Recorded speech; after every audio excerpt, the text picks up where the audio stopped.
লোকটা এসে বলে, ম্যাডাম আমি কি আপনার কিছু সাহায্য করতে পারি? জু ইয়ন বলে, আমার সাহায্য লাগবে না, আমি সাহায্যের জন্য ফোন করেছি, তারা কিছুক্ষণের মধ্যে চলে আসবে। লোকটা তার কথা শুনে সেখান থেকে চলে যায়, কিন্তু সে বুঝতে পারে না যে সে আসলে একজন ঠান্ডা মাথার সিরিয়াল কিলার ছিল। এরপর হঠাৎ সেই লোকটা তার উপরে আক্রমণ করে দেয়। লোকটা গেট ভেঙে ভিতরে ঢুকে যায় আর একটা লোহার রড দিয়ে তার মাথায় আঘাত করে তাকে নির্মমভাবে খুন করে। রক্তাক্ত অবস্থায় জুইয়নকে ভ্যানে তুলে নিয়ে যায়, তারপর নিয়ে যায় নিজের লুকানো বাড়িতে, যেটা আসলে তার হত্যার আস্তানা ছিল। আমরা ভেবেছিলাম জুইয়ন মারা গেছে, কিন্তু সে এখনো বেঁচে ছিল। জুইয়ন সিরিয়াল কিলারকে বলে, আমাকে মেরো না, আমি প্রেগনেন্ট। সে সিরিয়াল কিলার, আর সিরিয়াল কিলার কারুর দুঃখ কষ্ট বোঝে না। এরপর সে জুইয়নকে টুকরো টুকরো করে কেটে একটা পেটিতে ভরতে ছিল। পেটিতে রাখার সময় মেয়েটার হাতে যে রিংটা ছিল সেটা খুলে পড়ে যায়। সিরিয়াল কিলার একটা শব্দ শুনতে পায়, কিন্তু সে বুঝতে পারেনি এটা কিসের শব্দ ছিল। সেখানে যত রক্ত লেগেছিল কিমচুল ধুয়ে পরিষ্কার করে দেয়।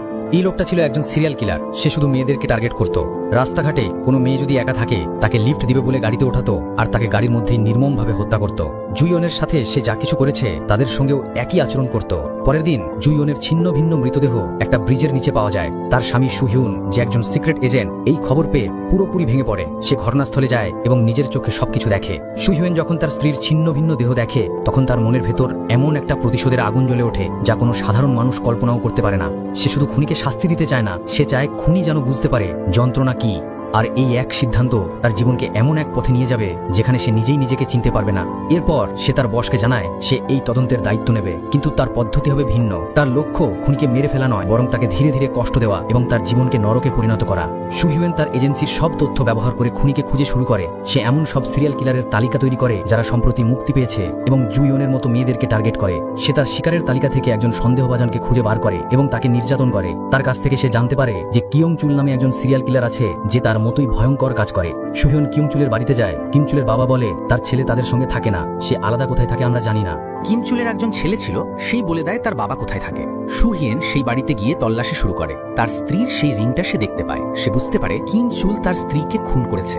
এটা দেখে তার প্রতিশোধের আগুন আরো তীব্র হয়ে ওঠে এবং সেখানে আরো কিছু ভয়ানক প্রমাণ খুঁজে পায়। সে বুঝতে পারে তার হাতে এমন একজন খুনি আছে যে একাই অনেক মানুষের জীবন কেড়ে নিয়েছে।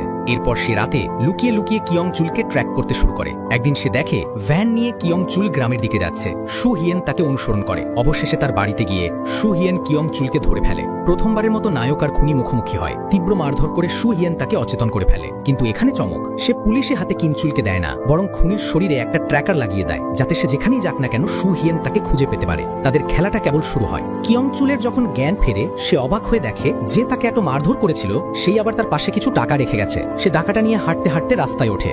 একটা গাড়িকে লিফটের জন্য হাত দেখায়। গাড়িটা থামে এবং তাকে ভেতরে উঠিয়ে নেয়। কিন্তু গাড়ির ভেতরের যাত্রীদের দেখে কিয়ংচুল বুঝতে পারে এরা সুবিধার লোক নয়। ড্রাইভার তাকে জিজ্ঞেস করে আপনি কোথায় যাবেন? কিয়ংচুল কোনো উত্তর দেয় না, সে চুপচাপ বসে থাকে। হঠাৎই সে পকেট থেকে ছুরি বের করে ড্রাইভারকে আঘাত করে। পিছনের সিটে বসে থাকা লোকটাকেও সে ধারালো ছুরি দিয়ে মেরে ফেলে। গাড়ির ভেতরে শুরু হয় তীব্র লড়াই। এক পর্যায়ে গাড়ির নিয়ন্ত্রণ হারিয়ে যায়। গাড়িটা গিয়ে ধাক্কা খায় রাস্তার পাশে বড় এক পাথরে। কিয়ংচুল সামান্য আঘাত পেলেও কোনোভাবে গাড়ি থেকে বেরিয়ে আসে। নিজেকে সুস্থ করার জন্য সে চলে যায় কাছের একটা হাসপাতালে। সেখানে একজন নার্সকে ভয় দেখায়, খারাপ ব্যবহার করতে থাকে। কিন্তু ঠিক তখনই হঠাৎ হাজির হয় সুহিয়েন। সুহিয়েন বিন্দুমাত্র দেরি না করে আবারও কিয়ংচুলকে প্রচন্ডভাবে মারধর শুরু করে। কিমচুল তখন চিৎকার করে বলে তুমি কে, কেন আমার সঙ্গে এমন করছো? কিন্তু সুহিয়েন কোনো উত্তর দেয় না। সে শুধু তার নীরব ক্রোধ দিয়ে কিয়ংচুলের উপর আঘাতের পর আঘাত করতে থাকে। এই দৃশ্যটি দেখায় সুহিয়েনের প্রতিশোধের আগুন কতটা গভীরে পৌঁছেছে। কিমচুল খোঁজাখুঁজি করে, সে যেখানেই যাক না কেন সেখানেই সুহিয়েন চলে আসে। কিভাবে? এরপর সে তার বন্ধুর বাড়ি যায়। তার বন্ধু ছিল তার মতো সিরিয়াল কিলার। এরপর দৃশ্য শুরু হয় গভীর রাতে। সুহিয়েন তার গাড়িতে একা বসে আছে। তার চেহারা ক্লান্ত, কিন্তু চোখে প্রতিশোধের আগুন জ্বলছে। হঠাৎ তার ফোন বেজে ওঠে। ফোনের অপর প্রান্তে তার শ্বশুর, যিনি তার বসও। শ্বশুর, আমি জানি তুমি কি করছো। আমার কাছে রিপোর্ট এসেছে। তোমার এই কাজগুলো এখন আর ব্যক্তিগত নয়, পুলিশ তোমার পেছনে লেগেছে। সুহিয়েন চুপ করে থাকে। তার কোনো প্রতিক্রিয়া দেখা যায় না। তিনি আরো বলেন, আমি জানি তোমার মনে কি চলছে। তুমি ওকে খুঁজে বার করে আমাদের হাতে তুলে দাও আর এই খেলা বন্ধ করো। যদি তুমি এখন না থামো তাহলে কি হবে জানো? তোমাকে চাকরি হারাতে হবে, জেল হতে পারে। সুহিয়েন ফোন ধরে নীরব থাকে। তার শ্বশুরের কথা তার কানে ঢুকলেও তার মন ছিল প্রতিশোধের নেশায় আচ্ছন্ন। এরপর সে কিমচুলকে ট্র্যাক করে তার বন্ধুর বাড়ি চলে যায়। সেখানে তিনজন ছিল, কিমচুল, তার বন্ধু আর তার বন্ধুর গার্লফ্রেন্ড। সুহিয়ন তাদের তিনজনকে তীব্র মারধর করে আর সে নিজেই তাদের তিনজনকে হাসপাতালে অ্যাডমিট করে। কিমচুল হাসপাতালের বেডে শুয়ে থাকে। হঠাৎই সে সেখান থেকে পালিয়ে যায়। পালানোর পর সে পুলিশকে ফোন করে। ঠান্ডা কণ্ঠে বলে, আজ বিকেলে আমি নিজেকে সারেন্ডার করব, কিন্তু তার আগে আমার একটা কাজ বাকি আছে। কাজটা শেষ না করলে আমি শান্তি পাবো না। কাজটা শেষ করেই তোমাদের কাছে চলে আসবো। তার ভেতরে যে ট্র্যাকার বসানো ছিল সেই ডিভাইসের মাধ্যমে সুহিয়ন সব শুনতে পাচ্ছিল। কিম চুল এবার সরাসরি সুহিয়নকে উদ্দেশ্য করে বলে, শোন, তুই ভেবেছিস আমাকে আটকে রাখতে পারবি? এটা তোর ভুল ধারণা। আমি তোর পরিবারের সবাইকে মেরে ফেলবো। তুই চাইলে 1000 চেষ্টা কর, আমাকে আটকাতে পারবি না। এরপর হঠাৎই কিমচুল নিজের পেট থেকে ট্র্যাকারটা বের করে ফেলে দেয়। সুহিয়ন সেটা শোনার সঙ্গে সঙ্গেই বুঝতে পারে বিপদ তার পরিবারের দিকে যাচ্ছে। কিমচুল গোপনে পৌঁছে যায় সুহিয়ানের শ্বশুর বাড়িতে। সে সুহিয়ানের শ্বশুর এবং শালিকে নির্মমভাবে মারে ফেলে। এই সময় সুহিয়ন দৌড়ে সেখানে পৌঁছানোর চেষ্টা করে, কিন্তু ততক্ষণে অনেক দেরি হয়ে গেছে। সে শুধু তার পরিবারের নিথর দেহ আর কিমচুল রেখে যাওয়া নিষ্ঠুর হাসি দেখতে পায়। সুহিয়ান তার প্রতিশোধের জন্য যে ফাঁদ পেতেছিল তাতে সে নিজেই জড়িয়ে পড়েছে। সে যখন তার পরিবারের সুরক্ষাকে নিশ্চিত করতে ব্যর্থ হয়, তখন তার চোখে মুখে এক ধরনের পাগলামি আর হতাশা ফুটে ওঠে। সে বুঝতে পারে তার হাতে সময় খুব কম। এই দৃশ্যটি দেখায় যে সুহিয়ানের প্রতিশোধের নেশা তাকে এতটাই অন্ধ করে দিয়েছিল যে সে তার পরিবারের নিরাপত্তার কথাও ভুলে গিয়েছিল। তার সামনে এখন শুধুই একটি কাজ বাকি, কিমচুলকে খুঁজে বের করে এই খেলা শেষ করা। এরপর কিমচুল রাস্তার মাঝখানে গাড়ি দাঁড় করে নিজেকে সারেন্ডার করতেছিল। সে ভাবে, আমি যদি পুলিশের কাছে সারেন্ডার করে দিই তাহলে সুহিয়ান আমার কিছু করতে পারবে না। আর তখনই হঠাৎ সুহিয়ান ফুল স্পিডে গাড়ি চালিয়ে তাকে উঠিয়ে নিয়ে চলে যায়। পুলিশগুলো দৌড়ে যায় তাদেরকে ধরার জন্য, কিন্তু গাড়ির স্পিড অনেক বেশি ছিল বলে তারা ধরতে পারে না।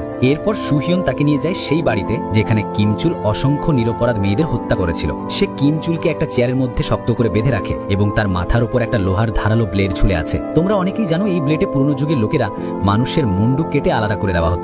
সুহিয়ন এমন এক ফাঁদ তৈরি করে, যদি কিমচুল মুখ থেকে দড়িটা ছেড়ে দেয় অথবা যদি বাইরে থেকে কেউ দরজা খুলে দেয় তাহলেই ব্লেডটা পড়ে যাবে আর তার মাথা 2 টুকরো হয়ে যাবে। সবকিছু ঠিক করে সে চুপচাপ সেখান থেকে বেরিয়ে যায়। তারপর ফোন করে কিমচুলের পরিবারকে সেখানে ডেকে আনে। অল্প পরেই কিমচুলের বাবা মা দরজার বাইরে এসে দাঁড়ায়। তারা দরজা খুলতে চেষ্টা করে। ভেতর থেকে কিমচুল মরিয়া হয়ে চিৎকার করে ওঠে, দরজা খুলো না, যদি খোলো আমি মরে যাব। কিন্তু তার মুখে দড়ির কারণে কথাগুলো অস্পষ্ট শোনা যায়। তার বাবা কিছুই বুঝতে পারেন না, বরং জোরে ধাক্কা দিয়ে দরজাটা খুলে দেন। কিমচুলের বাবা যখন দরজাটি জোরে ধাক্কা মেরে খোলে তখনই তার মুখ থেকে দড়িটা সরে যায়। মুহূর্তের মধ্যে সেই ধারালো ব্লেডটি নিচে পড়ে কিমচুলের মাথা 2 টুকরো করে দেয়। কিমচুলের এই ভয়াবহ মৃত্যু দেখে কিমচুলের পরিবার স্তব্ধ হয়ে যায়। সুহিয়ান তার প্রতিশোধ নিয়েছে, কিন্তু সে এই খেলায় শুধু একজন খুনিকে হারায়নি, বরং তার ভেতরের মানবতাকেও পুরোপুরি শেষ করে দিয়েছে।